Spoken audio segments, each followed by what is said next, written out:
Pot to plates நேயர்களுக்கு வணக்கம். இன்னைக்கு நம்மளோட சேனலில் நல்ல காரசாரமான மிக்சர் எப்படி பண்ணுறது அப்படின்னு பார்க்க போகிறோம்.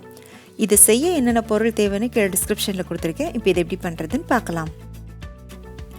முதல்ல நம்ம ஓமப்பொடி பண்ணுறதுக்கான மாவு ரெடி பண்ணிக்கலாம். ஒரு பாத்திரத்தில் 1 கப் அளவுக்கு கடலை மாவு போட்டுக்கோங்க. இதோட 1/4 கப் அளவுக்கு அரிசி மாவு போட்டுக்கோங்க. அதாவது 1 கப் அளவுக்கு கடலை மாவு எடுத்திங்கன்னா 1/4 கப் அளவுக்கு அரிசி மாவு எடுத்துக்கோங்க. இதில் 1 டீஸ்பூன் அளவுக்கு மிளகாய்த்தூள் எடுத்திருக்கேன். இதில் நான் பாதி மட்டும்தான் இதோட சேர்த்துக்க போகிறேன். மீதியை காரா பூந்தியோட சேர்த்து செய்ய போகிறேன். அடுத்ததாக ஒரு 1/4 டீஸ்பூன் அளவுக்கு மட்டும் மஞ்சள் தூள் போட்டுக்கோங்க. தேவையான அளவுக்கு உப்பு போட்டுக்கோங்க. கொஞ்சமாக பெருங்காயத்தூள் சேர்த்துக்கோங்க. இப்போ 1 டீஸ்பூன் மட்டும் எண்ணெய் விட்டுட்டு தண்ணி சேர்க்காம இந்த மாவை நல்லா கலந்து விட்டுக்கோங்க.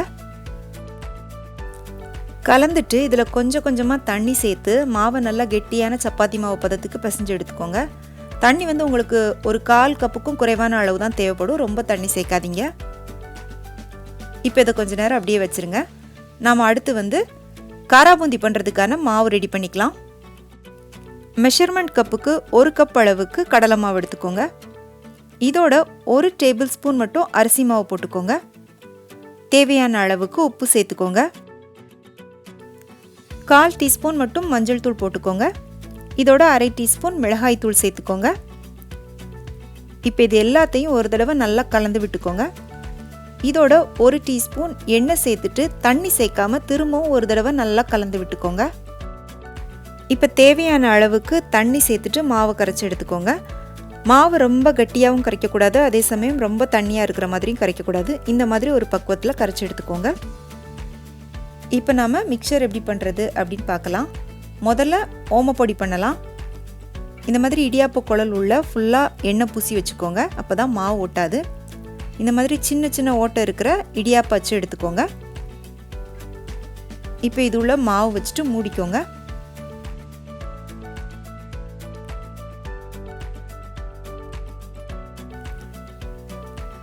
இப்போ நல்லா சூடான எண்ணெயில் இந்த ஓமப்பொடியை புழிஞ்சு எடுத்துக்கோங்க. எண்ணெய் நல்லா சூடாக இருக்கணும். நீங்கள் எண்ணெயில் போட்டு 2-3 நிமிஷத்துக்குள்ளே இது வெந்துடும். இந்த பபிள்ஸ் எல்லாம் ஓரளவு அடங்கினதுக்கு அப்புறமா தான் நீங்கள் அடுத்த பக்கம் திருப்பி போடணும். இப்போ ஒரு பக்கம் நல்லா ஓரளவு பபிள்ஸ் எல்லாம் அடங்கி வெந்துருச்சு. இப்போ திருப்பி போட்டுக்கலாம்.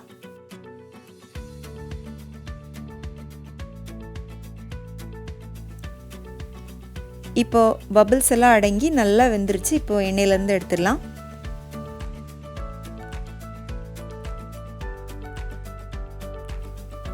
இப்போ எல்லா மாவையும் சுட்டு எடுத்தாச்சு. இது எல்லாத்தையும் நல்லா உடைச்சி வச்சுக்கோங்க.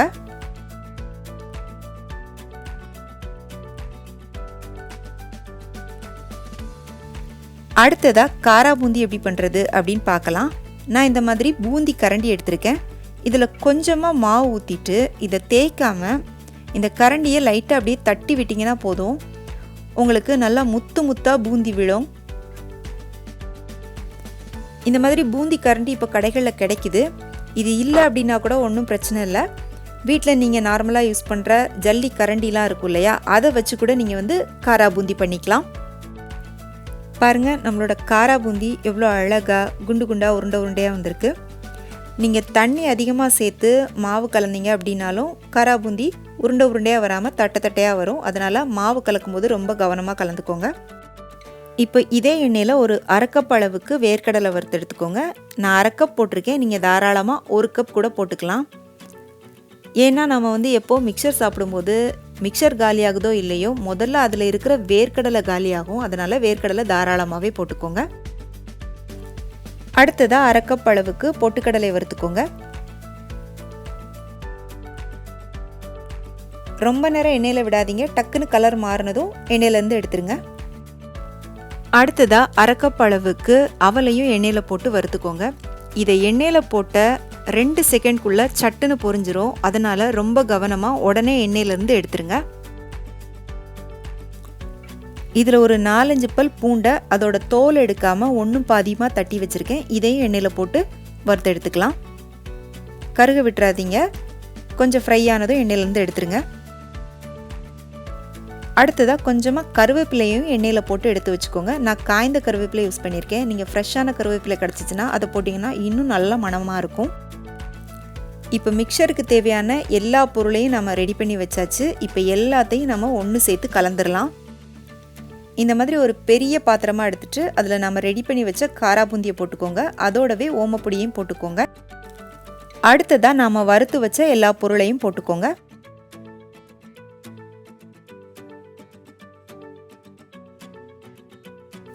இதோட ஒரு அரை டீஸ்பூன் மிளகாய்த்தூள் போட்டுக்கோங்க. நம்ம ஏற்கனவே ஓமப்பொடியிலையும் காரா பூந்திலையும் காரம் சேர்த்துருக்கோம். அதனால் உங்களோட காரத்துக்கு ஏற்ற மாதிரி பார்த்து போட்டுக்கோங்க. இதோட ஒரு 1/4 டீஸ்பூன் வறுத்து பவுடர் பண்ண சீரகத்தூள் போட்டுக்கோங்க. கொஞ்சமாக மஞ்சள் தூள், கொஞ்சமாக பெருங்காயத்தூள், தேவையான அளவு உப்பு போட்டுக்கோங்க. நம்ம ஏற்கனவே ஓமப்பொடியிலையும் காரா பூந்திலையும் உப்பு சேர்த்துருக்கோம். அதனால் கவனமாக போட்டுட்டு இது எல்லாத்தையும் நல்லா கலந்து விட்டுக்கோங்க. இதோட உங்களோட ஃப்ளேவருக்கு ஏற்ற மாதிரி ஆம்ச்சூர் பவுடர் இல்லைனா சாட் மசாலா இதெல்லாம் சேர்த்துக்கலாம். இப்போ இது எல்லாத்தையும் நல்லா கலந்து விட்டுக்கோங்க. இப்போ நம்மளோட சுவையான நல்ல காரசாரமான மிக்சர் தயாராகிடுச்சு. இந்த தீபாவளிக்கு இந்த ரெசிபி உங்கள் வீட்டில் செஞ்சு பார்த்துட்டு எப்படி இருந்துச்சுன்னு உங்களுடைய கருத்துக்களை எனக்கு மறக்காமல் கீழே கமெண்ட் செக்ஷனில் சொல்லுங்கள். பிடிச்சிருந்தா உங்கள் ஃப்ரெண்ட்ஸுக்கும் ஷேர் பண்ணுங்கள், லைக் பண்ணுங்கள், சேனலுக்கு சப்ஸ்கிரைப் பண்ணுங்கள். மீண்டும் வேறொரு ரெசிபியோடு சந்திக்கிறேன். நன்றி, வணக்கம்.